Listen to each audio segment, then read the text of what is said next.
Hello दोस्तों, नमस्कार। EPS 95 pension के एक नए न्यूज में आप सबका स्वागत है। दोस्तों, मैं आपको बता दूं कि कल के डेट में माननीय प्रधानमंत्री जी को एक पत्र लिखा गया।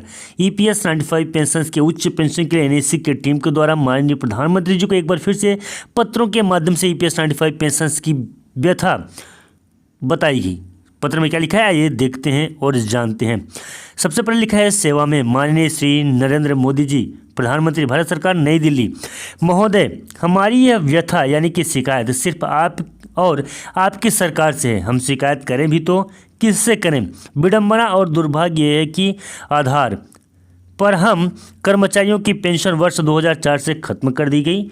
सर्वविदित है कि देश में स्वतंत्रता उपरांत प्रारंभिक दौर में सांसदों विधायकों को केवल भत्ते ही प्रदान थे, किंतु बाद में आप सभी राजनीतिक दलों के राजनेताओं ने अपने निहित स्वार्थ की पूर्ति हेतु परस्पर सांठ-गांठ कर रचित कूटनीति से पब्लिक को गुमराह कर संविधान में संशोधन द्वारा खुद की पेंशन लागू कर ली। आप जैसे स्वार्थी नेताओं ने समाज सेवा के नाम पर जन समाज, क्षेत्र और देश का विकास के लिए राजनीतिक में प्रवेश किया और विधायक सांसद चुने जाने पर खुद के लिए वेतन भत्ते, पेंशन आदि की सारी विशालपूर्ण जो सुविधाएं थी वो सब जुटा ली।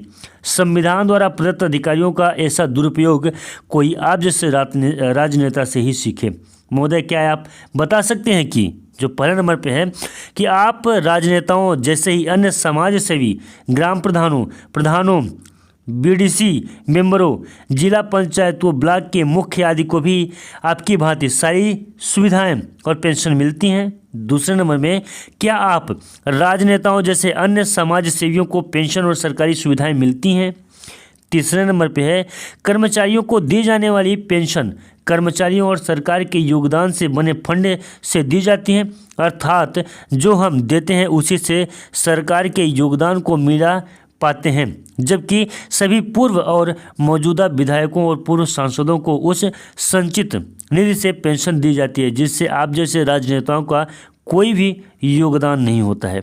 चौथा नंबर पे है, जग जाहिर है कि आप सब राजनेताओं को मिलने वाली पेंशन हम करदाताओं का पैसा है। हमारी समझ से आप जैसे समाज सेवियों के लिए पद साध्य नहीं, जनता की सेवा का साधन मात्र है।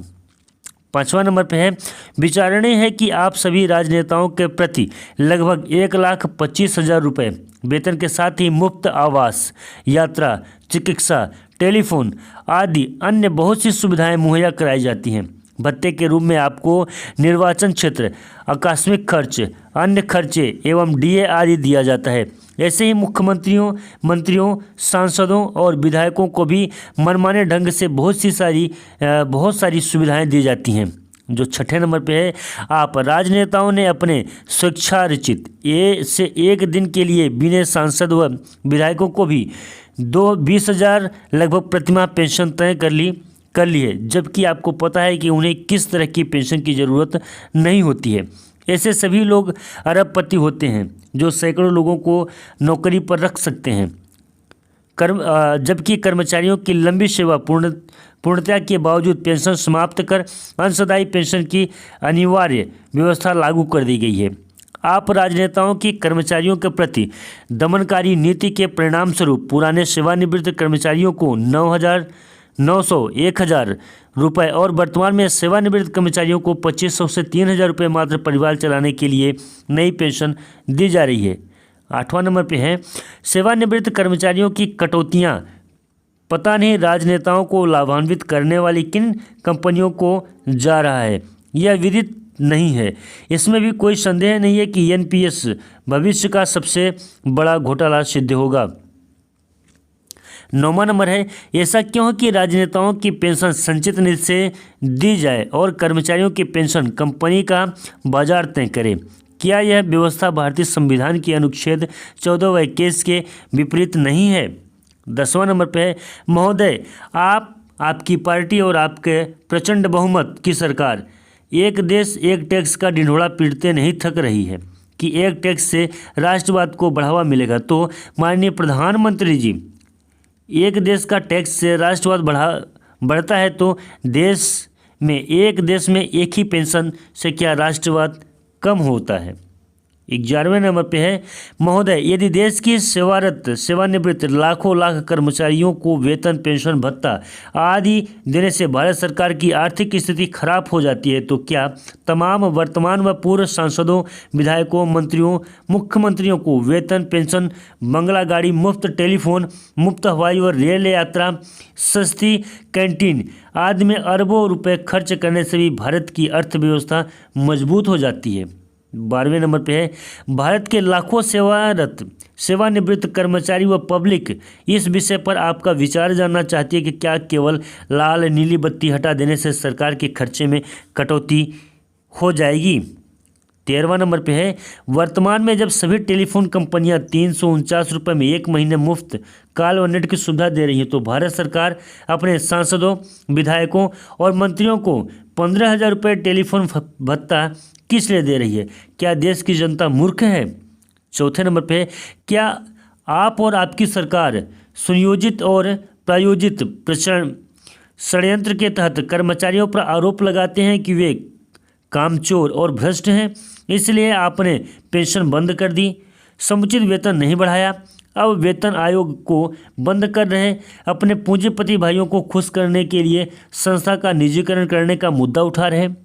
5वां नंबर पे, हो सकता है कि आपकी जुमलेबाजी और भाषण कला की पारंपरिकता के वशीभूत आम पब्लिक को आपकी कार्यशैली पसंद आ रही, पर राष्ट्रभक्त पब्लिक को जब आपकी हकीकत का पता चलेगा तब हाथ में कुछ भी नहीं आएगा।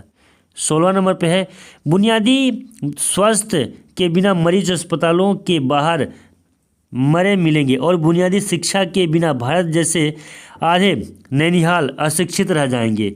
और तो और नुकसान की बात कर निजी कंपनियां बीच में स्कूल भी बंद कर देंगी, अन्यथा खून चूसती रहेंगी।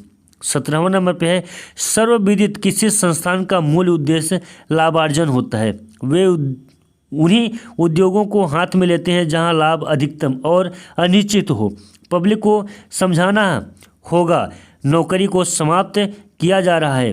प्राथमिक तौर पर अचानक 58,000 कर्मचारियों को तत्काल सरप्लस दिया गया। 18वां नंबर पे है, आपकी सरकार का मानना है कि सार्वजनिक क्षेत्र का आकार स्वतः भ्रष्टाचार के परिणत होता है तो कैसे तमाम नॉर्डिक देशों में बड़े सार्वजनिक क्षेत्र हैं लेकिन वहाँ भ्रष्टाचार कम है, जैसी सरकार वैसा काम। 19 नंबर पे है, एक बात और, आप केवल कर्मचारियों को ही क्यों नहीं देखते? क्या कर्मचारी ही सबसे ज़्यादा अकर्मण्य और भ्रष्टाचारी है? कर्मचारी के ऊपर कोई जांच आती है तो उसका वेतन रोक कर अनुशासनात्मक कार्यवाही की जाती है, जबकि भ्रष्ट नेता, विधायक, सांसद और मंत्री के ऊपर जांच ही नहीं की जाती है। आती भी है तो कोई आर्थिक क्षति नहीं मानी जाती है। मतलब राजनेता का अधिकार सुख इतना मादक होता है कि सत्ताधारियों को सामान्य ज्ञान की समझ ही नहीं रह जाती है। 20वां नंबर पे है, यदि 50 वर्ष पार कर चुके कर्मचारी की स्क्रीनिंग करके नौकरी से हटाया जा सकता है तो 50 की उम्र पार करके नेताओं की स्क्रीनिंग की व्यवस्था क्यों नहीं है? कर्मचारियों को केवल एक विभाग का कार्यकाल चलाते हैं। यदि उनके कार्य क्षमता से इतना प्रभाव प्रदर्शित होता है तो राजनेता तो देश के नेता तो पूरे देश को चलाते हैं। क्या 50 की उम्र पार कर चुके नेताओं के कार्य क्षमता का प्रभाव देश पर नहीं पड़ता? महोदय, आप अपने 56 इंच का सीने से मन की बात करते हैं। यदि वास्तव में ऐसा है तो कृपया हम प्रार्थी जनों के प्रश्नों का उत्तर आप अगले मन की बात में देश की जनता को बताने की कृपा करें।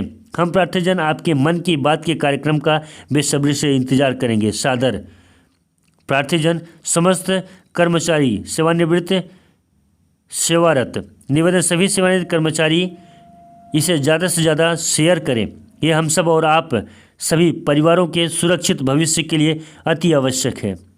और ये तो पत्र जो मैं आपको दिखाया हूँ, ये पत्र जो लिखने वाले हैं उनको भी मैं आपको दिखा देता हूँ। ये राजेंद्र विश जी हैं, बहुत बहुत धन्यवाद कि इन्होंने EPS 95 पेंशनर्स के मन के अंदर में जो ये 20 प्रश्न, जो बड़े बड़े प्रश्न हैं, ये 20 प्रश्न चल रहे थे, इन 20 प्रश्नों का उत्तर देने की पूरी कोशिश की है अपने इस पत्र के माध्यम से।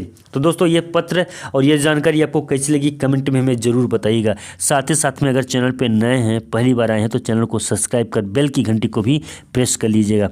दोस्तों मिलते हैं किसी नई वीडियो में, तब तक के लिए नमस्कार, जय हिंद, जय भारत।